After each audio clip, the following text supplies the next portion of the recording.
Hi everyone, and welcome to Tozan Eats.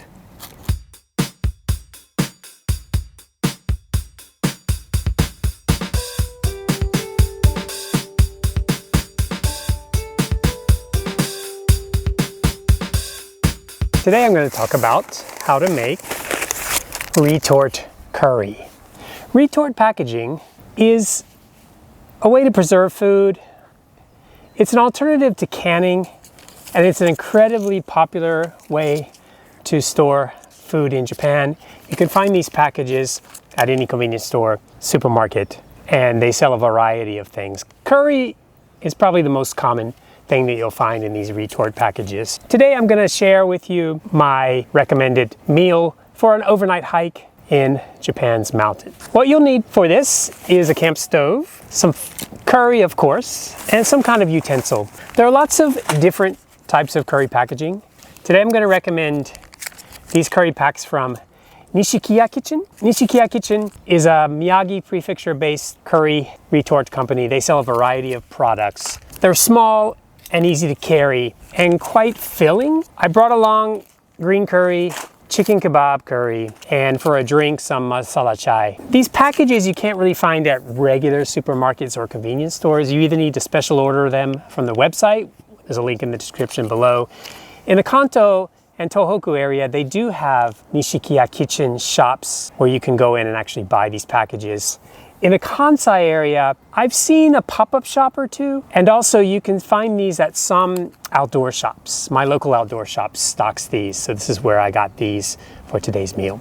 To go along with the curry, I have some dehydrated rice, which is popular in Japan as well. Today I brought some biryani with me. These packages, you can either add cold water and wait for an hour and eat them, or you can add hot water and wait about 15 minutes. I've tried both ways. Hot is definitely more delicious than putting in the cold water. If you're out on a hike, before you start your hike, you can add cold water, throw it on top of your pack and let the sun hit it and warm it up a little bit, and then it'll be ready by lunchtime. I've got my cooking pot here, which is my trusty titanium 500 millimeter camping pot that I've used for over 20 years. Inside I always keep an extra lighter and a spork. These packages come with a really small plastic spoon, which isn't really the best for mixing and eating, so I like to bring along something else to eat with. This one, the flint starter, still works, so I don't actually need a lighter for this one. A pro tip, when you boil water on the mountains, if you want to save a little bit of time, you can bring along a hot thermos.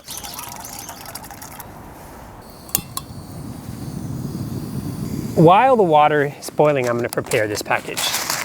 These are dehydrated rice packages. These curry packs are pre-cooked as well, so you could eat them cold if you're in an emergency. They don't taste as good cold as they do warm. The other thing I do with these is I keep these in my earthquake kit, and every season I go through my earthquake kit and I try to pull out stuff that's going to expire soon.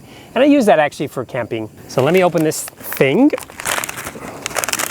Here is the little plastic spoon that it comes with. This is the seasoning.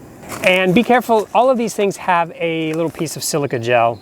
This is to absorb the moisture and oxygen apparently, so it doesn't get moldy or the food doesn't go bad. So make sure you take those out before you eat them. Smells pretty good. Lots of spices in there. There's a line in here that tells you where to fill it up to, so you may want to keep that line up there handy.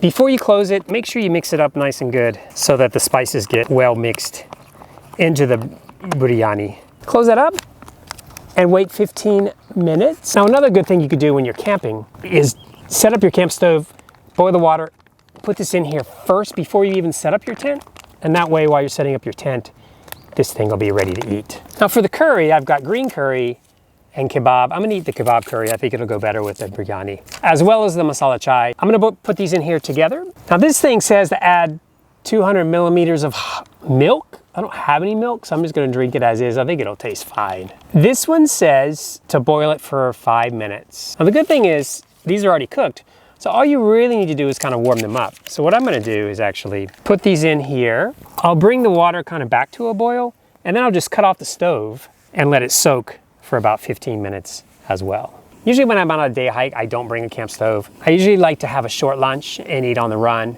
and eat small snippets of food and snacks throughout my hike. So I might hike up, take a quick break, eat a piece of chocolate, continue on, rest for lunch, eat something like a sandwich or a rice ball or mashed potatoes, which you can see in my other video. And then later in the hike, I might stop for a coffee to give me a little bit of energy. So I take 2 kind of breaks rather than taking a really, really long break. You'll notice a lot of Japanese people when they hike in the mountains, they'll have a notebook and they'll write down exactly when they arrived at a place and how long they took a break. For me, that kind of hiking would take the fun out of hiking. It looks more like a job. So my curry is just about ready to be eaten, and I think the rice is good as well. I'm gonna check it. Smells good. It looks like this. So I'm gonna try this on its own first to see if the rice is soft enough. Yes, it's perfect. I'm gonna try the curry on its own. So these things have a little tab here that you can use to rip them open. Smells good. Looks like this inside. There is a bit of oil in there. I'm gonna mix it up a little bit. Okay, I'm gonna try this now on its own. This thing is really hot. Okay. I'm gonna have the chai as after my meal. So I'll let that sit in the hot water while I'm eating. That's very, very good. And I'm gonna pour this into this.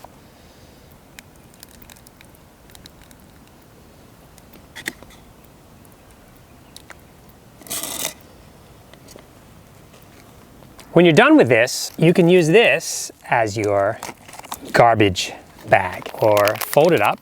And then when this thing is done, when your curry is done, you can put this in there and then you can seal it up. So it's a nice clean way. I'm gonna try this. Oh my goodness, that is really, really good. Wow. Definitely combine them into one package and you'll create magical meal. Doesn't look very good, but trust me, it's amazing. In terms of calories, this kebab curry has 161 calories. The rice has 283, so that's a total of. And the chai has 130. Now it's time to try the chai.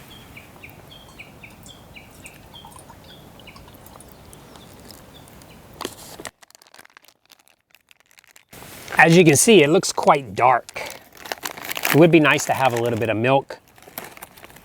If you're preparing this, you might want to bring some dehydrated milk or even condensed milk maybe. If you want to make it super sweet. Let me see how it tastes on its own though. So here's my chai with no milk. I'm drinking it straight from the packet. I'm going to drink and enjoy the bird song here. You can hear the uguisu, or the Japanese warbler, in the background. It's a beautiful spring day. That's really nice, actually. Wow. They don't need milk. When you're on the mountain, who wants to bring a thing of milk with them? Milk would be more like a luxury item if you're glamping or you're looking for a really gorgeous cup of chai. This is really good, actually. Well, that's it for today's video about curry and rice. As usual, safe hiking and safe eating. Thanks for watching.